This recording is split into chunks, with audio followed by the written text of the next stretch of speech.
And I'm delighted to introduce my friend Rita Taylor Rodriguez from the Standard.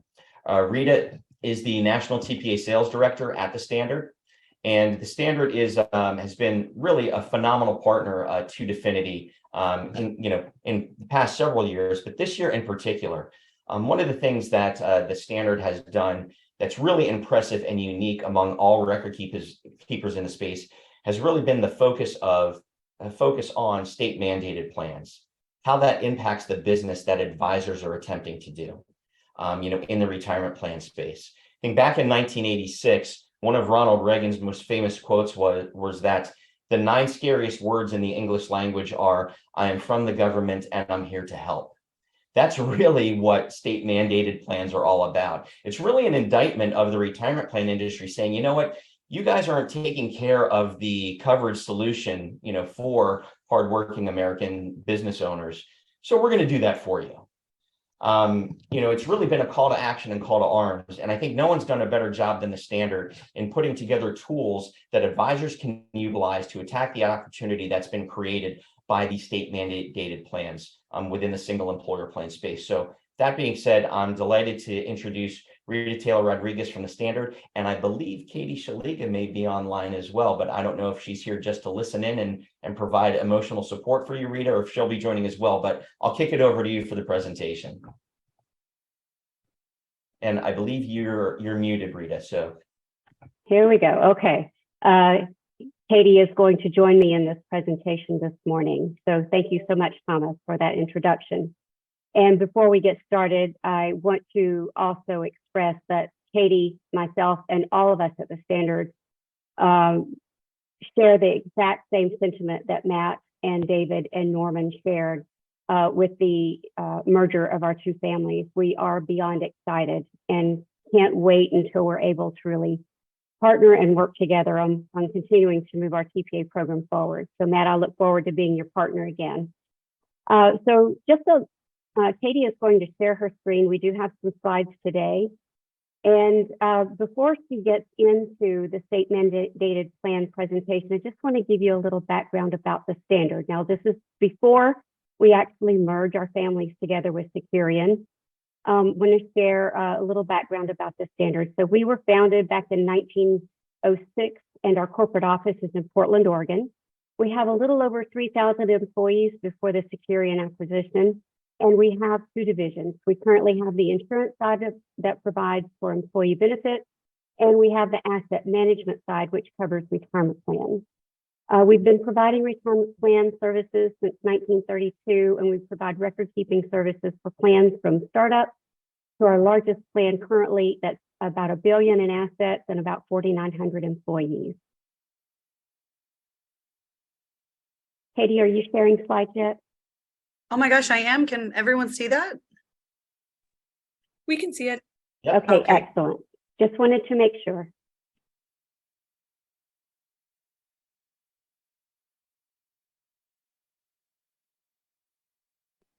And then I would like to also express that we are a philanthropic company, and we believe in giving back to the communities that have kept us in business over the years.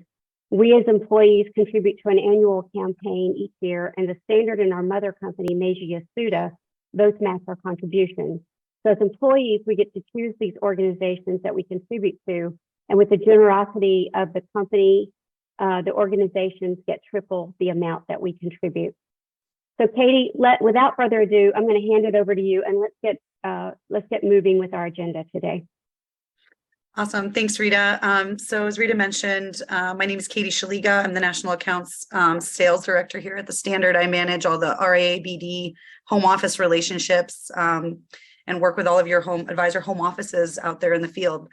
So today we're going to talk about what state mandated programs are, what we're talking about specifically here, because this has nothing to do with the public employee plans. This is for private only.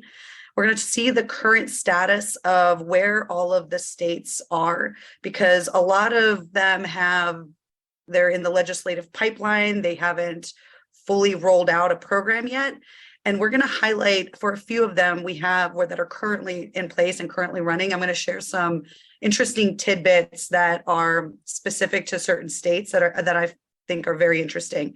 And then also you had a legislative update, but we're going to give a quick federal legislative pipeline update as well, and end with how the standard can help. So as a follow-up to this session, everybody's going to receive some great material that's going to help you with those conversations that you're having with your business owners about what their options are with these mandates and what they can do.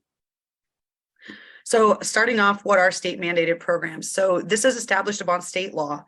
Most of them you will see that they have like a state appointed body that is governing the investment side of things and the plan design. And it's all governed by state law. So again, separate and distinct from what the public employees have in their, as their retirement plan. And the way that we got here, how we got here, and Tom, that was a really, we are the government, we're here to help. It really grew out of grassroots industry action. So think like special unions, like worker unions that said, hey, there's a lot of employees that are not currently covered by a retirement plan. We're in a retirement crisis where folks don't have access to retirement savings. And most of you on the phone, I mean, how many workers are like full-time workers are actually covered by a retirement plan? Think of a number in your head. The answer is 80%. So 80% are covered. What about part-time? Think of a number in your head, like what number of part-time employees have that benefit? The answer is actually only 40% of folks out there have access to a retirement plan benefit through their company. So it's usually available through larger employees. So some of the smaller companies don't have that kind of access. So it was a complete grassroots industry action that kind of got us to this place where the government felt like they had to step in. And the interesting thing about, they have a lot of commonalities, and you'll see that that there are some that have things in common, but there are some that have certain and specific distinctions. The way that every state started their, before they even rolled out a program or designed it or had anything, they did a demographic study. So they look through, okay, what businesses are in our state, how many people are in those businesses, what are their working hours, what kind of industries are in our state. So they are very state specific, which is a benefit and a challenge, right? Because you'll see that there's certain plan design things that play into questions that employers might have around like eligibility and high turnover. And when you're talking to your business owners, it's a good idea to discuss what problem are they trying to solve. But they do have some commonalities across the board that most of them have. So the auto enrollment feature is one of the biggest things. So Connecticut actually, that has a robust program that rolled out recently, they found that folks are 15 times more likely to contribute to a retirement plan. It fits through automatic enrollment and automatic contribution, so payroll deduction. The key component, the biggest thing, is that automatic payroll deduction, because it's not news to us that anybody can go into a bank and open an IRA and start contributing, right? But it's that automated, all the automated features around that are most important and will actually move the needle for participants. So you'll see that auto enrollment, a minimum contribution rate, some of them will have auto escalation. All of them have that opt-out period, some default investments, and I'll highlight some of the investments that different state programs are using, and also some of the actual companies that they're using as the backbone of that state program. And again, the payroll deduction, the most common are IRAs, and there's actually a few open MEPs in the country, and most of them have penalties for a business's like failure to do anything. Like if they just do nothing, they're going to get some penalties, and some of them can be quite hefty. So it's a very important conversation to have with your business owners if you're in a state that is considering a program or already has one in place. So status of our current programs. So 30 plus states are considering enacting some kind of legislation. So what that means is that they're in that state. Remember, I mentioned that there's like a demographic study that goes into, before a program is rolled out, obviously they take a look at what they need and what kind of, plan design they should have. These folks are in some state of that, where they're either in the demographic study or they're at the end of it, they're working out the details. So 30 plus programs have something happening. The mandatory programs that are literally like live as of today. And again, we update this deck on the regular because there is so much going on, in the legislative scheme of things. So we're constantly changing our deck, but California, Connecticut, Illinois, Oregon, and Maryland have programs that are like up and running and mandatory. Upcoming mandatory programs are Colorado, Delaware, Maine, New Jersey, New York, and Virginia. And you'll see in the presentation, because they're upcoming, there's not a ton of information, but we'll share what is known or what we're able to share. But when, it all shakes out and when the program actually becomes live, those finer details are going to be known, obviously. And then voluntary programs. So these are programs that are exactly that. They're not required, they're not mandatory, but they're there. And one that I will highlight is Massachusetts, that is doing some really interesting stuff with their program there. So Massachusetts, New Mexico, Vermont, and Washington have very interesting voluntary programs that are up and running and available for folks to use. So let's start with California. So California is for employers with 5 or more employees that are required to participate. And something to note about this, so question for you, again, think of a number in your head. What do you think the opt-out rate after all is said and done is for this? Think of a number. So 30% only of folks are opting out that are actually going into the program. So only 30% are opting out of the Cal Savers program. And it was created in 2016. And the deadlines were to register or to do something or to set up the program were actually tiered. So the government gave some time for business owners to comply. So 50 plus employees, the deadline was June 30th, 2021 of last year. And then 5 plus employees was June 30th of this year. So as it stands right now, if a business did nothing, they would be charged a penalty of $250 per employee for non-compliance for the first year. After the first year, if they still didn't do anything, then it's another $500 a person. So pretty hefty fines here. And as you can see, so oversight by a public board chaired by the state treasurer, that auto enrollment feature, and then they have target date funds, core bond fund, global equity fund, and then they also have an ESG fund in there, which I found to be interesting that they have added an ESG fund in there. Connecticut. So Connecticut's program was created in 2016. Again, Roth IRA, minimum payroll deduction 3%, that state appointed board.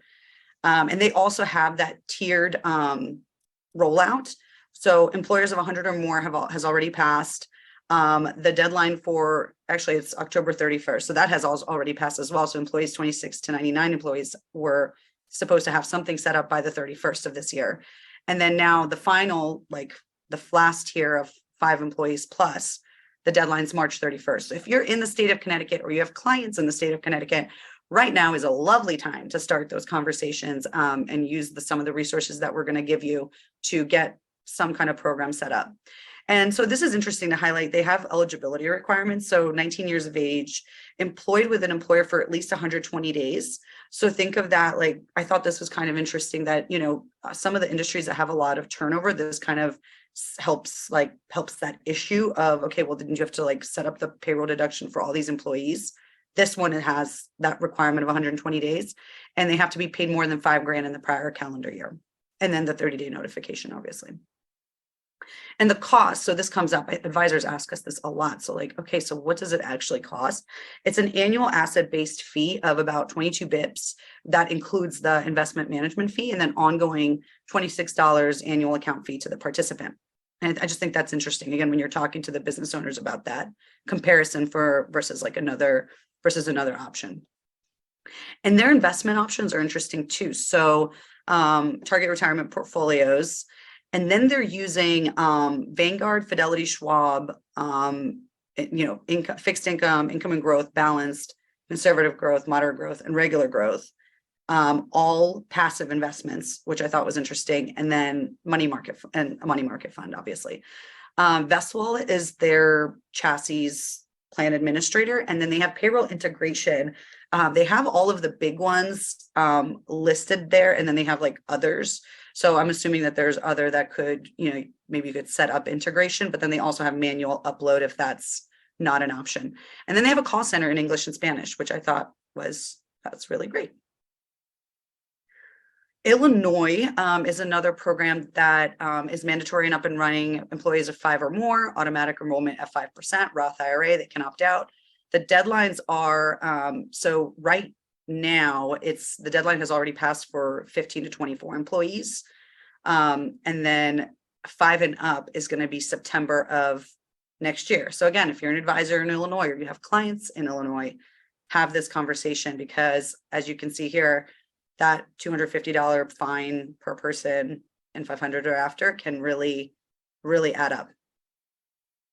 Oregon, in our home state, Roth IRA, same thing, 5% contributions.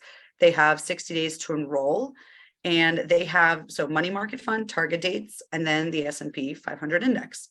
And the next upcoming and final deadline, their threshold is 4 or less employees by March 1st of next year.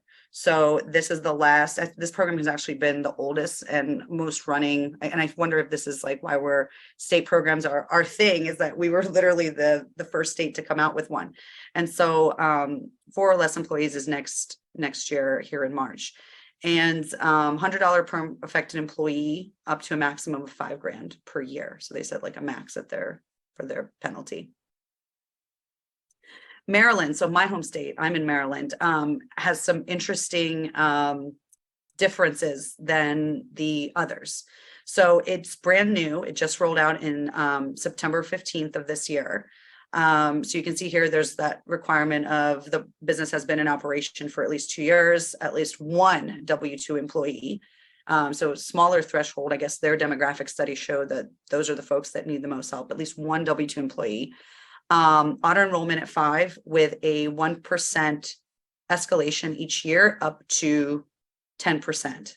So there's that escalation feature built into it. And then this was really interesting because this was actually in some of the federal bills too, that emergency savings component. I feel like as Tom mentioned, we're constantly talking about that emergency savings piece. They have that the first $1,000 of your account of like your payroll deduction, if you were, a person contributing to this, the first $1,000 goes into that emergency savings piece, which is actually with Lincoln Financial, their stable fund. And so they are, cushioning, $1,000 in an emergency, depends on the emergency, right? But it's something. So they have that built into the program that before they even invest or start, putting it away for investment, that $1,000 is sitting there. And then they also they're planning to roll out a retirement income solution, but there's no details on that yet. So that'll be really interesting too, because I think there's been so much discussion in the industry about, is it portable? What is it? Does it tie the participant down? Whatever. It'll be interesting to see what they end up choosing. And same thing, eligibility requirements, similar to Connecticut actually, but 18 years of age, 30-day notification. The cost is $18 per year for the first year. And then they increase the cost to $30 per year per person, plus a range of, depending on the investments, 18 to 26 bips. And then that same call center in English and Spanish, which is really, really good. So the investment option, so like I said, that first $1,000 is invested in that Lincoln, and I'm sorry, it wasn't a stable value, it's a guaranteed investment contract, so it's a GIC. that's where that first $1,000 goes. And then you have access to index target dates through BlackRock. Their option, bond option is State Street. And then their global growth stock option is T. Rowe's Price Global Growth Stock Fund.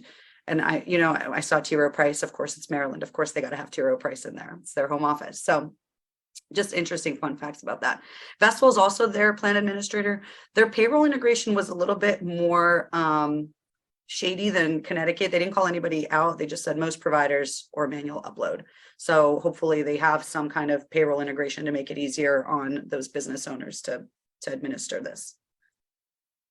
So some upcoming mandatory programs.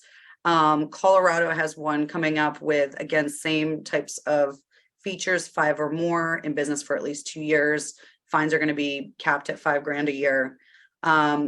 Delaware's program is set to begin implementation in January 2025. So there's still some time there to iron out the details, but the legislation has been passed. And, frequently legislation's passed and then we got to figure out how to deal with it. So it's passed, but they're waiting to see, what the finer details are going to be for this. And same thing, 5 or more employees, but they're in a business timeframe is lower. So only 6 months, and it's a Roth IRA. Maine, similar, rolled out June of last year. New Jersey, 25 or more employees.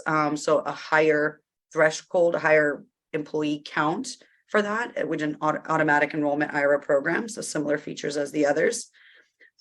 This is interesting. New York State and New York City have separate programs. And they have a lower threshold in New York City that it needs to be for at least 5 employees, while New York State is 10 or more.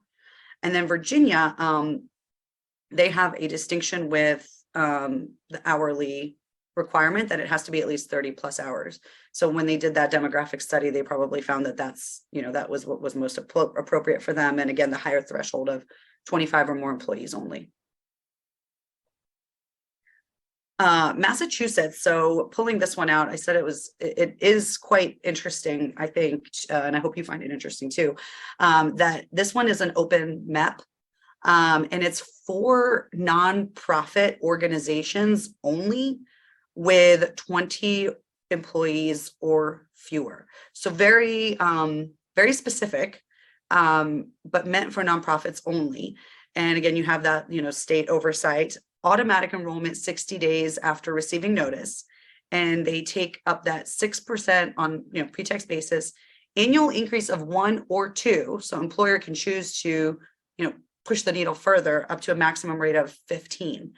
So find that to be interesting. They're trying to, increase contributions faster if possible and max out, to help those participants save more. And they have options on plan design that are different than the others. So they have that safe harbor contribution where it's the 100% up to on the first 3% with an addition 50% on the next 2%. So total of 4% elective deferral contribution available, or they can have a safe harbor contribution of 3%.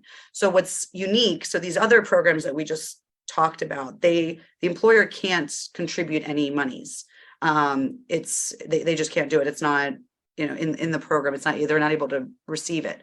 This one for Massachusetts, and again, nonprofits only, they're able to have that employer contribution in these 2 forms, and no loans. So that's an interesting feature. Is there a question? I hear somebody just unmuted. No? Okay. Investment options in Mass. So they have the target date funds. They have several options. So there's the target date funds. There's a managed account through Empower, and they actually listed out their fees right here it's based on asset size. And you see here, it's a sliding scale, as the assets grow. And then they have a growth, income, inflation, and capital preservation funds in there. And Aon is the independent investment consultant and 338 fiduciary on this. So I always think it's interesting to see which companies plugged into these programs.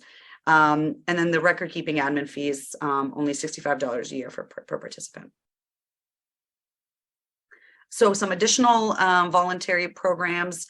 In New Mexico, it's also private sector nonprofit employees and self-employed folks, and a voluntary auto enrollment Roth IRA program, optional.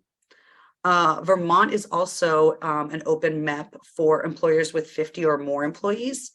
And Washington is truly unique. They offer 9 different types of a retirement plan through they call it like a marketplace or marketplace exchange, I believe, where it talks about all the different options that are available out there, but again, not a requirement by any means.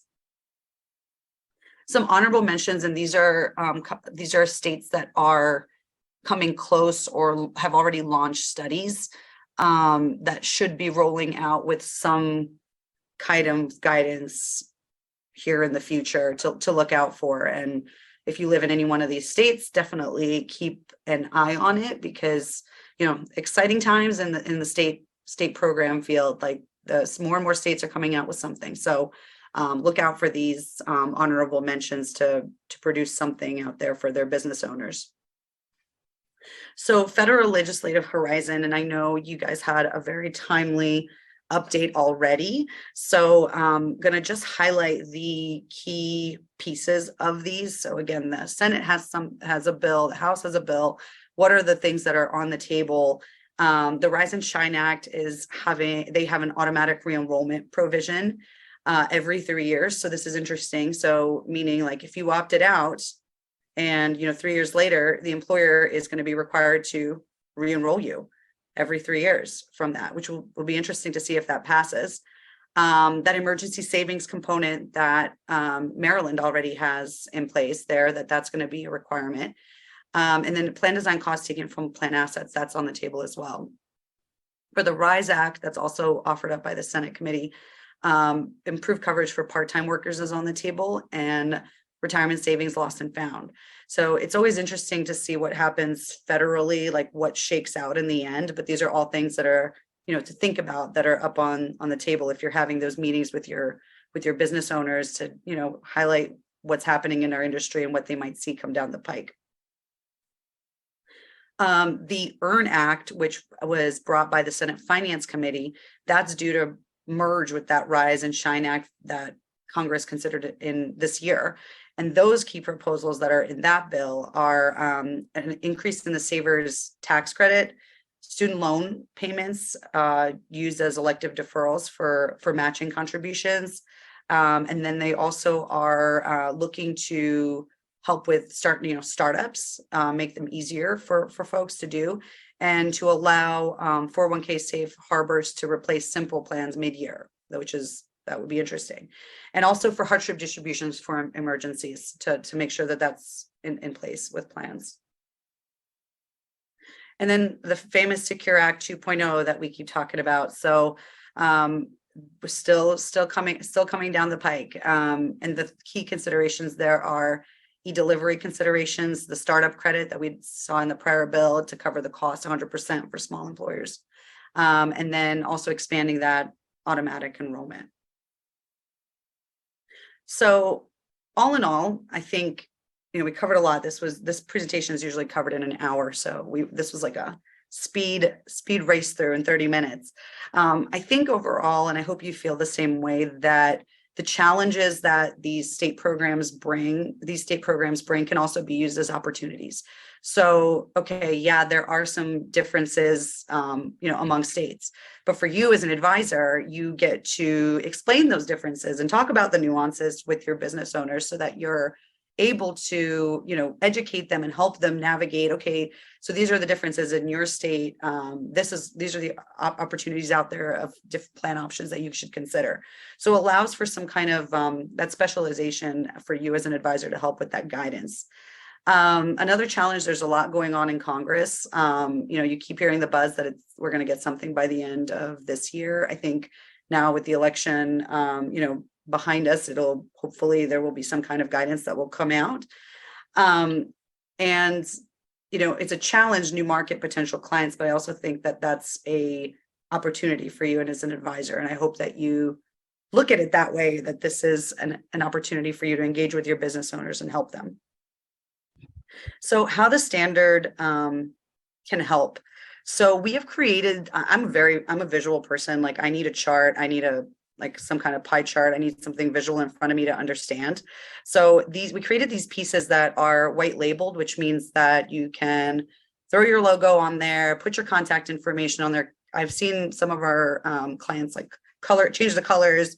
However you want to use this piece, it's fully customizable, but the meat, the bones is really good with explaining how, okay, so this is what the state program is. Like, these are the, some key provisions across the board for these. This is what 401ks are, like by comparison, side by side. And then simples, like simple IRA, simple 401k. These are the different things to consider as you're navigating this discussion. So again, as I keep saying, this is an opportunity for you to talk to your business owners and discuss what they could possibly do. This is a piece to help facilitate that, meaning that you would, bring this to a meeting and show them, okay, these are your options. This is what's out there. And this is how they differ. So, and again, fully customizable to you and your practice. And standards response to the state mandated programs, and this is actually something that you can also bring to your meeting with you, so Accelerate is our micro market solution. So it's from startups up to 2 million in assets. And it's a fully online portal, unbundled in partnership with our DER TPA partners. Definiti works with us on Accelerate plans, where literally you can go in there, get provisions. So you get approval to quote, and then we verify you, and then you can start running quotes, meaning that, so when you go in with your small business owner and you have that one pager and you say, okay, like, these are your options, this is what's out there, you can also come with an Accelerate quote that you filled out yesterday with some of the key components. It takes 3 to 5 minutes, plug all the info in there, and you show them, okay, this is what's out there, this is what a 401k plan with the standard and Definiti will cost, and this is what the state program is, and this is what a simple would do. And you literally just bring like a nice package to show them of how you can help them and add value, and hopefully land the plan yourself. So yeah, Accelerate, and I'm short on time here. I want to make sure that I leave a couple minutes for questions, but after this, we will follow up with you with those pieces and also with the Accelerate portal so that you can get provisioned and start quoting with us. So with that, I'm sorry, this is probably the fastest I've ever talked. And that's a feat for me. But are there any questions? Please unmute yourselves and ask away.